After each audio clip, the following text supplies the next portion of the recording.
So good afternoon, everybody, and welcome back. Again, my name is Sachin Smotra. I'm the product manager for Couchbase Mobile. And what I'm going to talk to you today, actually right now, about is how you can extend your existing Couchbase Server deployments to create new mobile and IoT experiences. So in terms of the agenda, I'm just going to, like I said, talk about extending your current Couchbase Server deployment. The proof, they say, is in the pudding, so I'm actually going to show you a live demo. And then talk about, like, when you're thinking of moving or adding the mobile capabilities to your application, what deployment considerations you should be thinking about. I'm going to leave you with a few resources, and then last but not the least, we'll have hopefully enough time for question and answers that you might have around what I'm going to show you. So if I was to analyze most of your existing Couchbase Server deployments, you have some sort of web or desktop application. That application is essentially talking to an application server, which is sitting in the middle tier, mostly some sort of web service or REST service that is being consumed in the application side. There is a client library, which is essentially a Couchbase library, one of the Couchbase SDKs. So that SDK could be our Go SDK, PHP, Python, .NET, and Java. And then that connects to Couchbase Server, and that's where all of your data is resident, and that's how you actually get access to your data. Bring in Couchbase Mobile over there, and then you've got to, first of all, think about who's going to write a mobile application that's going to get deployed on a device. The security requirements for mobile are very different from the security requirements for a typical server application. So we have the Couchbase Sync Gateway, which is an internet-facing component, and it serves two purposes. One is it handles all of the incoming traffic from the web, which is from all of the mobile clients that exist out there. And the other part is, I think, which is essentially applying the security policies that are applicable for your application, which you've configured in the Sync Gateway. And that's how you'd communicate with Couchbase Server. One of the interesting things to point out about the mobile stack is the fact that you have a local embedded database, as I've shown on the right-hand side over there, which essentially allows you, when you're building apps, to communicate with the app like the data is available locally. So in the mobile scenario, the fact that you can have both connected and disconnected clients means that the fact that there'd be scenarios where you would essentially be in a situation if you were wanting to provide all of the functionality that's available on your app. If the data wasn't resident on the device, then lack of network connectivity is essentially going to hurt your user experience. So to handle the scenario of occasionally disconnected or maybe disconnected very often clients, essentially have Couchbase Lite, which is an embedded local database that's bundled into your application.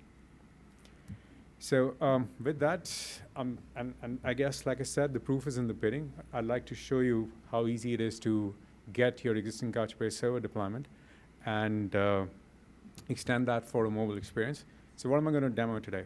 I think my colleague James, a little while ago, took you through the To-Do application, which is our tutorial app that we've used for all of our mobile tutorial that is out there, available online. So it's a very simple application that allows you to create a list of tasks, and then essentially those tasks are all grouped in a task list. So I could have, like is shown over here, a bunch of groceries that I have to do, and so on and so forth.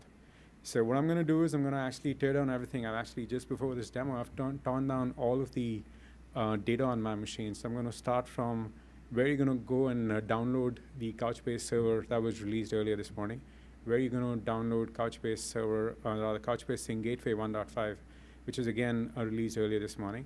How are you going to configure that? What are the steps to do data synchronization? First of all, to get the basic mobile use case up there, which is essentially creating data on the mobile device and then making sure that the data is getting stored on the server. And then from there, using, if you have an existing application, you'd be using one of our SDKs. I'm just going to take the example of a Python SDK and show how your web application would be interacting with data using the Python SDK.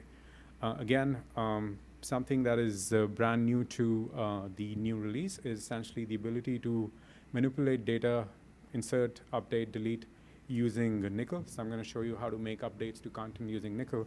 And then essentially, that's a backend server process that is, or a backend application that is making changes on Couchbase Server, and how they're then calculated on this and essentially transmitted onto the sync gateway, and then from the sync gateway down to the upstream mobile devices that are essentially would satisfy the security policies of sync gateway out here.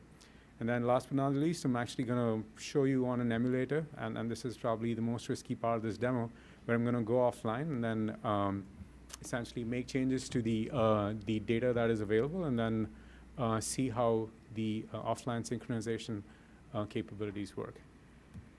So without a further ado, let me just go ahead and switch to the actual demo. So what you see out here is a Couchbase Server console. But before I go there, let me actually point you to our brand new website, which we've just updated today, and there's a download link on the right. So if you click on the download link, you'd be handed onto the Couchbase Server section, and there we have a 5.0 beta, and then that's the release that I'm going to be using today for my demo. So I've just downloaded this release onto my laptop, and this is the exact one that you can get off the web as well. Same is true for Sync Gateway 2. I'd just go and get the 1.5 beta from the Sync Gateway section of the downloads page. Once I do that, I'd install Couchbase Server on my laptop, and then you'd see it available under applications. So you'd see that Couchbase Server is available as one of the applications that is now installed on my laptop, and then I can actually get to the Couchbase Server from the top right-hand corner. And if I say Open Admin Console, here I am directed to my Couchbase Server admin console. So I have an administrator user that is created by default, and you can customize the password to your needs. So this is like a brand new install of Couchbase Server. If I look at, for example, buckets, if you're not familiar with the concept of buckets, a bucket is essentially a container a logical container for data within Couchbase. If you're coming from the SQL world, an easy way to think about it is, what is a database in the SQL world where you've got all of your table structure and data being stored? That's equivalent to a bucket in Couchbase. There's no bucket available out here. The two things that I'd like to show you is essentially from a user perspective, there's no user available here as well. The first step that I'm going to do is that this is my local machine, local host, my server out here. So I'm going to add a bucket, and I'm going to take you through that process right now. So the names that I give out here are things that I'm going to remember, because I'll need those as I configure the downstream components that are going to be a part of this demo. So I'm just going to go ahead and add this bucket out here and just use the default settings that are currently on the screen and say add the bucket. So you'll see on the left-hand side over there, it says that the node was in warm-up, and then you see this green indicator on the left showing that my bucket is ready. Now, once my bucket is ready, that means that my Couchbase Server is now ready to essentially store documents from any application that'd like to connect to this bucket. From there, I'm going to go into the security settings, and till now, and this is a brand new feature that's come out in 5.0, a whole bunch of functionality related to security, but I'm going to do the easy part of just creating a user. So because I'm going to be showing you a demo of how you're going to be using Couchbase Mobile, so I'm just going to create one user for Sync Gateway, and I'm going to call it SG user. I would call it Sync Gateway user just for making sure that I'm entering data that I can actually make sense of later. Password is a very secure password itself. And then the important part over here is when you're creating a new user, you want to make sure that you're giving it the appropriate roles.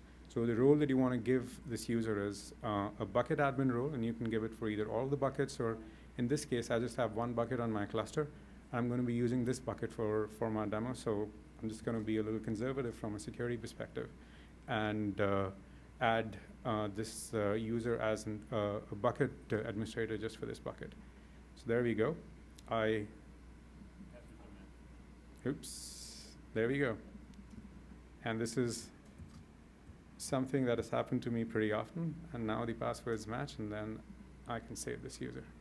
So I've gotten in the first step, which is essentially making sure that I've got my Couchbase server running on my laptop.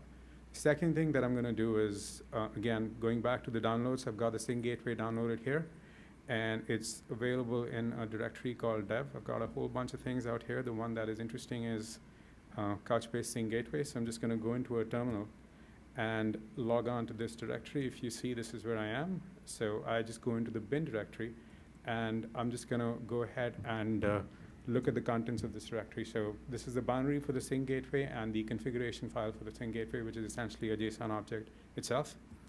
Let me show you what this JSON looks like. And of the 1,000 editors on my laptop right now, I think Visual Studio Code is the one that works, because anytime I manipulate a JSON, it doesn't add any new characters. So this is what a Sync Gateway configuration file looks like. I think the key thing to see over here is that I've given a list of databases over here that I'd like to connect to. So this is the list of databases that on the Couchbase server side that Sync Gateway would connect to. So I'm connecting to my local host, and it's running on port 8091. There's a couple of interesting settings out here that are new to this release, which I'd like to point out. The fact that you've got to have this setting out here called import docs, and it should be in the continuous mode. And the significance of that is something that I can capture in a later slide. And then the enable extended attributes should be set to true. From a bucket perspective, I've essentially made sure that I'm using the same bucket that I created in the last step, which is data bucket. The username is sguser, and the password is a very secure password. So a couple other things that I'd like to point out here is that when you're thinking mobile, there is users that you'll need to connect to the Couchbase server, and then there are mobile users. So there's two different classes of users. When you're connecting to Couchbase server, I would think of the middleware that you have, or the application servers that you have in your middle tier. Those would potentially correspond to Couchbase server users. But when you're thinking about users of these applications, and you're thinking about mobile users, you're going to have millions of users. So Sync Gateway has a bunch of authentication mechanisms, and I'm going to use the simplest one for this conversation. Just to get you started, is to essentially use a user that is defined within the Sync Gateway configuration file. And I'm defining two users over here. One is Sachin, and the other one is Seth, who is one of our QE engineers and has been a partner in crime in getting this demo going. So again, my password is a very secure PASS, as you can tell.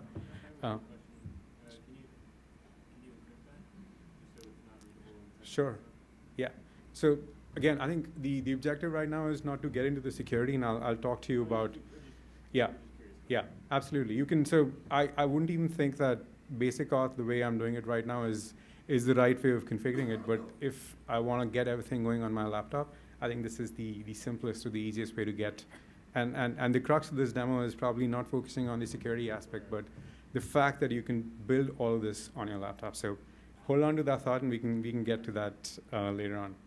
All right. So this is essentially my Sync Gateway configuration file, and then there is a fairly involved sync function over here. I'm not going to talk about it right now. I'd rather say a simple sync function, where you're essentially customizing the Sync Gateway deployment for your needs. I'm not going to go into details of what we're doing in the sync function over here, but all of this is available on our GitHub project. In fact, we have a to-do light project on GitHub, and this exact JSON file is available out here. And I'm going to be making sure that this is pointed out in the resources for this demo as well. Oops. All right, and with this, I'm just going to go ahead and use the Sync Gateway that I've got on my machine and start my Sync Gateway. So you'd see that my Sync Gateway got started, and I've got a whole bunch of information being displayed on the console over here. The fact is that the two users that I created are created for me over here. So Sachin and Seth are users that could essentially log into this instance of the Sync Gateway with the super secure password. So with that, let me switch over to, I'm going to start with Xcode. That's the IDE for all of Cocoa development, and I'm going to essentially make sure that and this is the to-do sample app that I've downloaded again from the same GitHub project. Oops, let me just show that to you guys. So this is the mobile training to-do project, which James, if he's still here, is the one who's created. And I just downloaded this app, and I'm going to open up the app and make sure that I make a couple of config changes. The first thing I'm going to do is I'm going to verify that it is actually using my local sync gateway. So that is available over here. And you can see that it's connecting with localhost, and the database name on the localhost is to-do. Just to tie it back to what we have over here, so this is the same database name that we used out here as well. So you can see the correlation between the configuration that I'm setting out here and what I'm setting in the application as well. The other things, again, because this app is our tutorial app and you go through all the steps, I think it goes from like a very simple application to a slightly more involved application. So for this particular demo, you'd want to make sure that these two flags are true. One is the login flow that is enabled to make sure that when the application starts up, you're asked to provide your username and password. And then the second, the important thing is to make sure that sync is enabled. So now with these two settings, when I start this app, I should be able to see a login screen and then use my username and password to essentially log into the sync gateway. So let me go ahead and launch an emulator. And while that is coming up, if this is something that I might want to zoom. Okay. Let me know if you guys can see this. So I probably have to maybe scale it down a little bit more. Is this better? All right. The reason I want this to be resizable is I want to see where I am, and there's a nuance to how I'm going to be showing the demo. So the username that I had given was Sachin, and the password was pass. And all right, I'm logged into the application. It's a brand new application. There's no tasks that are associated with it right now. So Sachin has no tasks. So let me do the first thing. And this is the cliched example. I'm just going to go ahead and create a grocery list. Okay, and then I'm going to add a couple of tasks under that, and then I'd put in tomatoes and potatoes. I don't know why I'm doing that, but I just use this as an example multiple times. So what I've done right now is essentially launched a Couchbase Server, started a Couchbase Server on my machine. I've started Sync Gateway on my machine, and I've started a mobile app. I've actually launched a mobile app on my machine, and I'm running it in an emulator. Let's go back to the Couchbase Server console and see if these records have been created in Couchbase Server or not. So I'll go back to the server console, and it is right here. I can close this one. So the way to look at documents, there's like multiple ways of doing it. I'm going to first show you the easy way, which is we're just going to go ahead and query this and make sure that we're able to see this. So I have all of my queries. I'm cheating, and I've got all of my queries listed over here. So before I start my query, I've got to create a primary index on this data bucket. So I'm just going to go ahead and execute this and create my index. So let me look at all of the task lists that exist within this data bucket, because we just created this data, all the task lists on mobile. So when I execute this, as you can see, Sachin has groceries that Sachin had just created. So what I've shown you is the creation of data on the mobile phone, and from the mobile phone, the data being synchronized to Sync Gateway, and then being stored back in Couchbase Server. If I was to go ahead and add new stuff over here, I could do that. So what I'm going to do is I'm going to now run a nickel query and essentially show you how to add some stuff over here. Oh, actually, before I do that, let me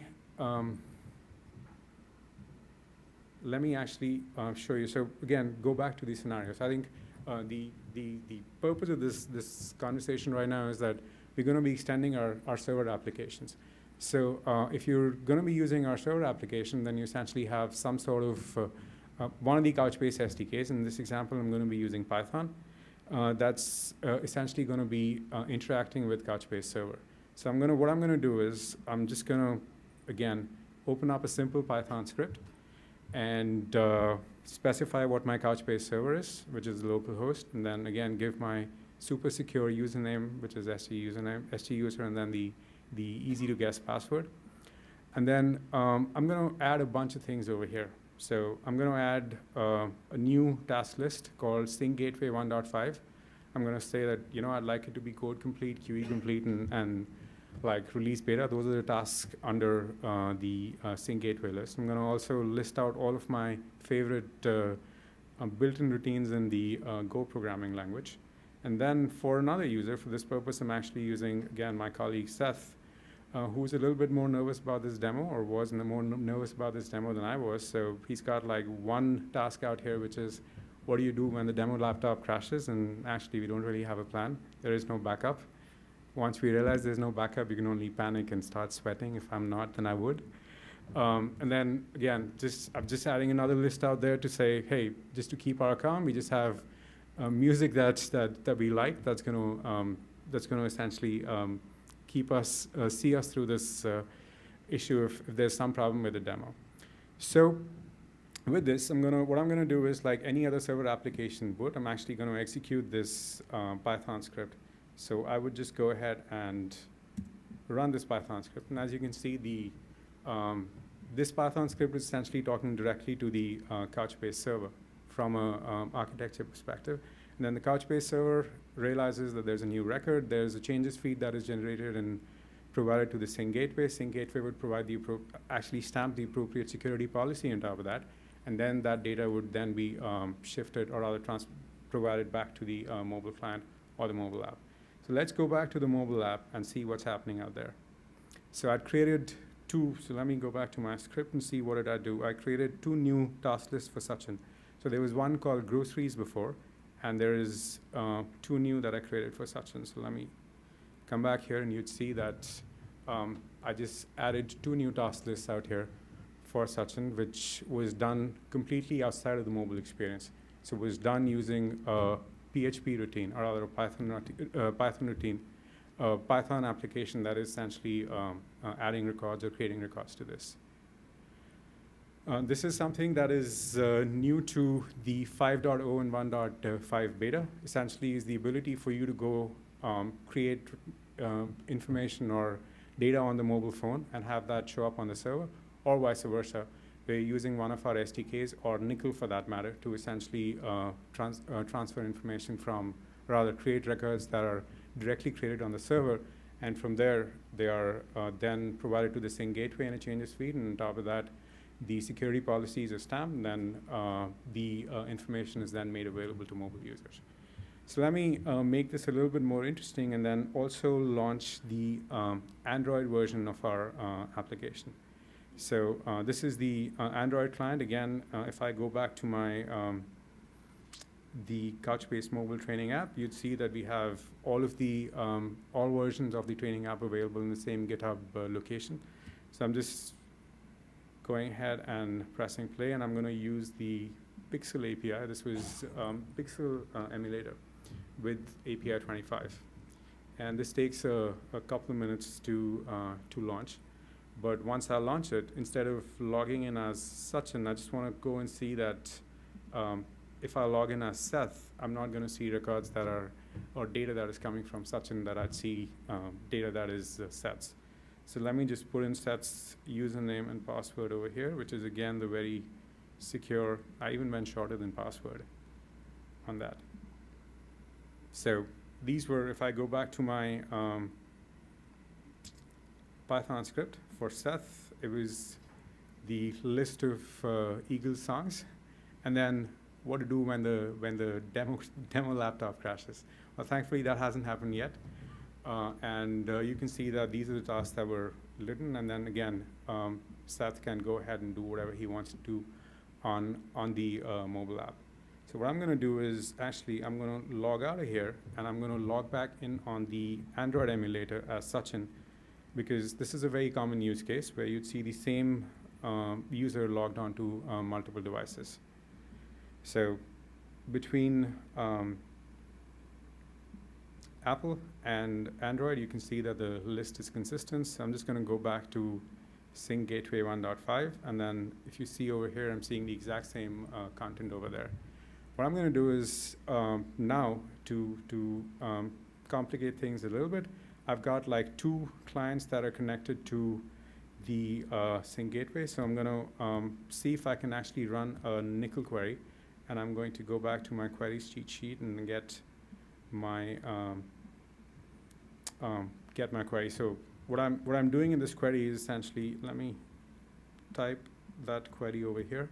So each document in Couchbase has an ID. So I've figured out the ID for the sync gateway task list. The easy way to do this is to essentially look at buckets, come here, look at documents, and if I can expand this to maybe 100. There we go.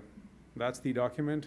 This is the name of the document, and this is the ID of the document. So this is the exact ID that I've actually copy-pasted, and this is the one that I have in my query.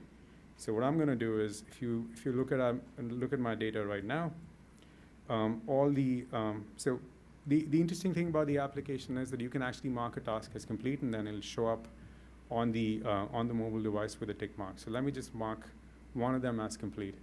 And when I do it on one device, the same information is then transmitted to the other, also synchronized with the other device. So I'll just come back and do it on Apple, and then same information is then synchronized with iOS. And again, I can do this all day long, and then the same thing will continue to happen. But then that's one way of doing it. Again, your data is essentially being manipulated on the device side.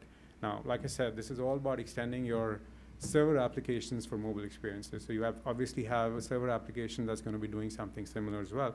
Just to mimic that, I'm going to go ahead and go back into my query workbench and update this. And to make this a little bit more easy to visualize, I'm just going to get all 3 on the screen at the same time. This is when I actually start to miss my external monitor at work, because this makes life a little bit easier. But let me see if I can get all of this fitted in one place. There we go. So as you can see, the tasks are all marked as complete, and you can see the tick mark on the right. So I'm going to, for this particular task, say that I'm going to execute it and then mark it as false.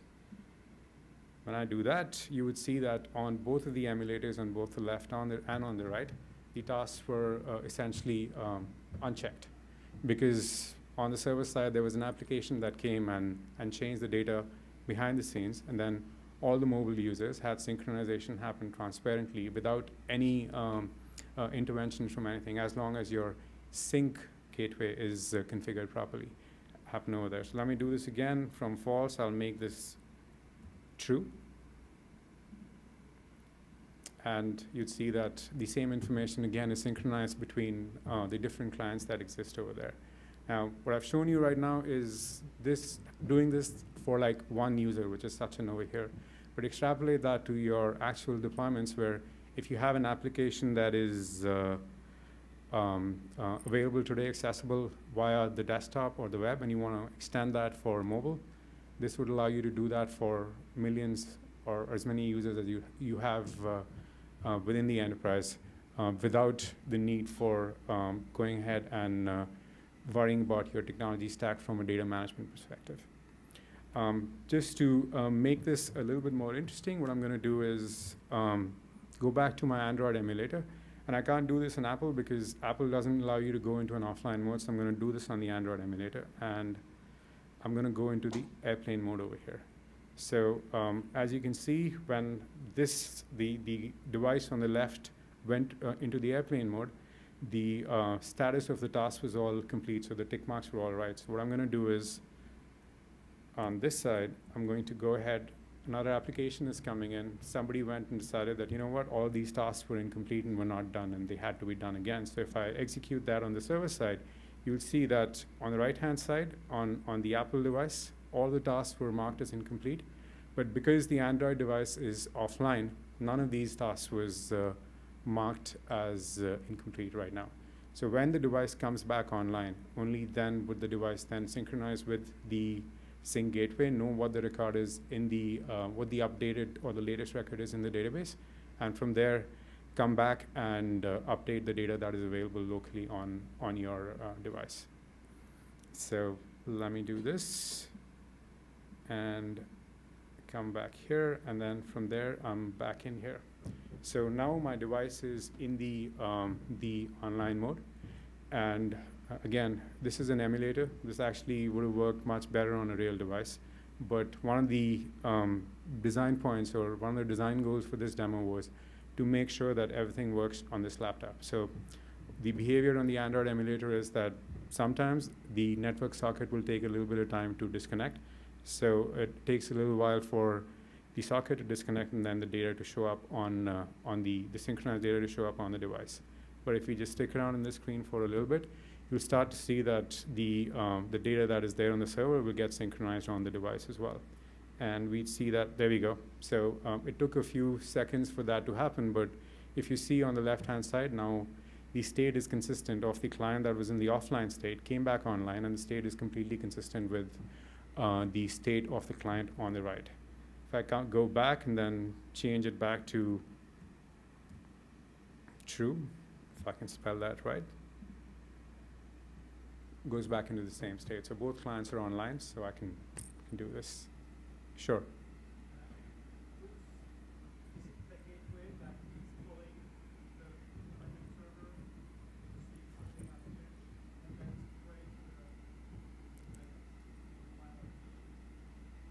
Okay, so the question is it the gateway that is polling the backend server to essentially, and then providing that information to the mobile application? So I think as an application developer, I think you are completely abstracted from how the underlying workings of the Couchbase mobile solution. But the way it is working is that we have live queries that are running on this, on the mobile application. A live query is essentially listening for any changes to the data that is being returned by that query. And the mobile application is using the replication mechanism, the Couchbase replication mechanism between Couchbase Lite and Couchbase Sync Gateway to get data back from the Sync Gateway. The Sync Gateway is connected to the Couchbase server via our database change protocol and is listening for all changes on the Couchbase server side. So when an application makes a change on the server side, the changes feed is then sent to the Sync Gateway. And then depending on how you've got replication configured between the client and the Sync Gateway, whether it's in the pull mode, it's in the push mode, or it's in the continuous mode, you'd start to see changes on the client side. Does that answer your question? All right.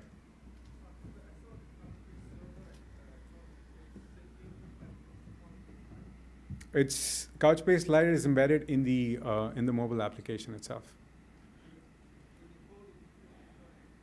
Yeah. So if I can go back to Xcode.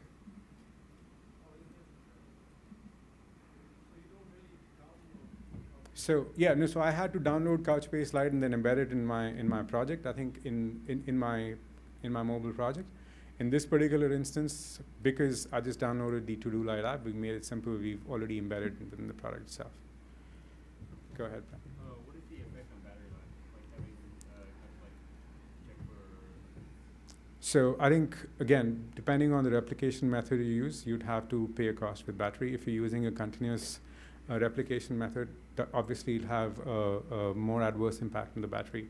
If you're using the pull replication method, it'll be like, if it's a one-time pull, then that's like an operation that's limited to that point in time as well. So there's definitely going to be an impact on what on battery or what replication method you're using.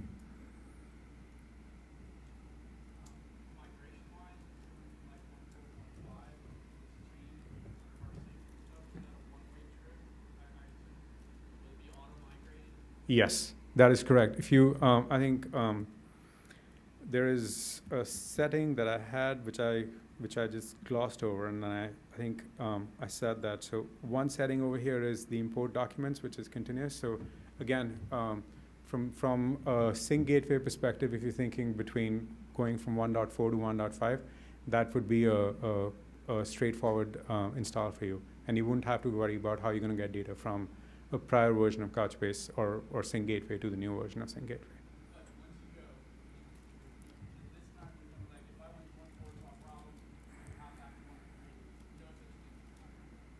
So what you can do is you can have two sync gateways, right? One 413 and one 15. Keep it the same. Yeah, right. And you can actually replicate, right? Yep. And then you can live with it for however long, right? Because they're both ultimately data being pushed back and forth through the rest. We actually will be under our sync.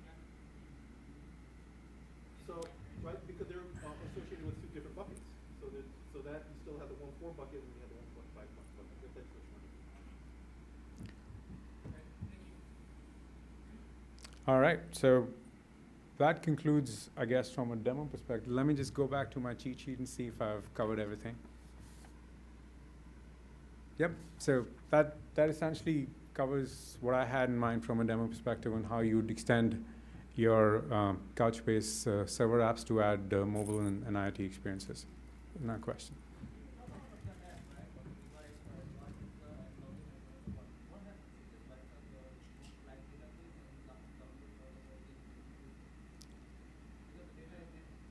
Right.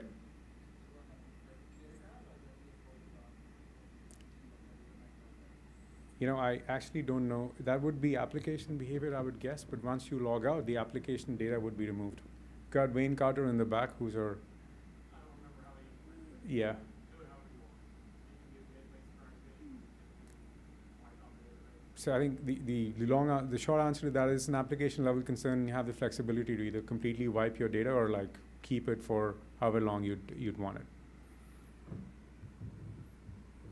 Matthew.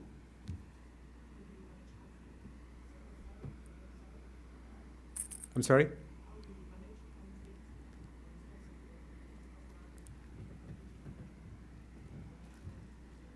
Right.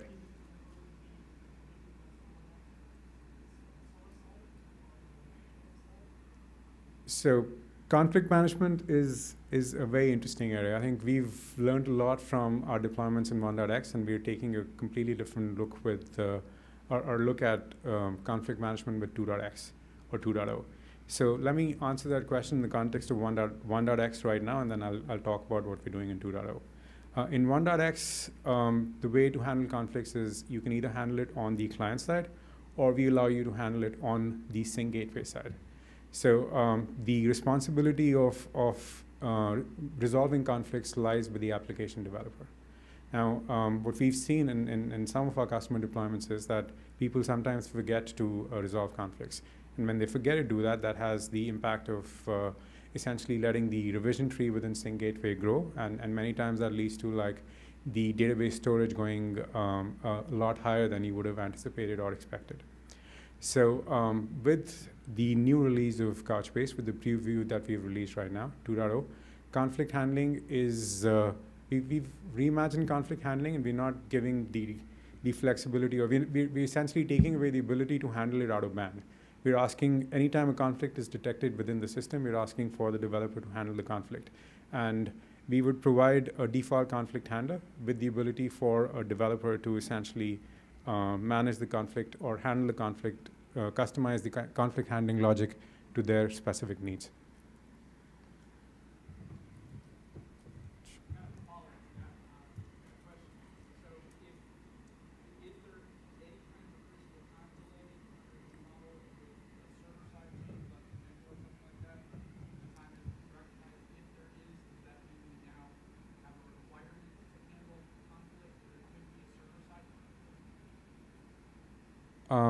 Could you repeat that question, please? So if there are time delays in the time in which there's like a nickel update, to core documents, and the import process and the process to the sync gateway side to add the revision information stuff in the extended attribute. right. If there's a time delay there, do we have exposure to a scenario, race condition scenario, where the server is making an update that hasn't been recognized yet when the mobile update occurs, and maybe slips in revisions? Do we have exposure to server-side conflict? So again, I think the way to think about it is that both Nickel or any of the existing SDKs that are out there are like clients from a database perspective. So there wouldn't be, I think, additional handling that you would have to worry about as an application developer or there wouldn't be any application level concerns from a conflict perspective. I think the scenario that you're talking about, I think I know for a fact that we've handled that race condition, but is something that we'll probably, we can talk offline about. I'll have to consult with, I guess, some of my colleagues over here on the exact semantics of how that situation would work. All right. When you do an equal change on the server side, how much data is going from the gateway, from the server to the gateway, then to the clients? Let's say, for example, we have two clients. Is the data going from the server to the gateway 2 times, or is it cached on the gateway? So the way that the data is going from the server to Sync Gateway is basically through a changes feed. So it's the changes feed that is computed from what's changed on the server side, and then that is presented to the Sync Gateway, which then would handle the logic of essentially evaluating security and then making sure that the right security policy is applied and then providing it to the downstream clients. So there's no duplication, or there's no, if it's the same document that's been changed, then there's no duplication of the changes feed coming into the Sync Gateway.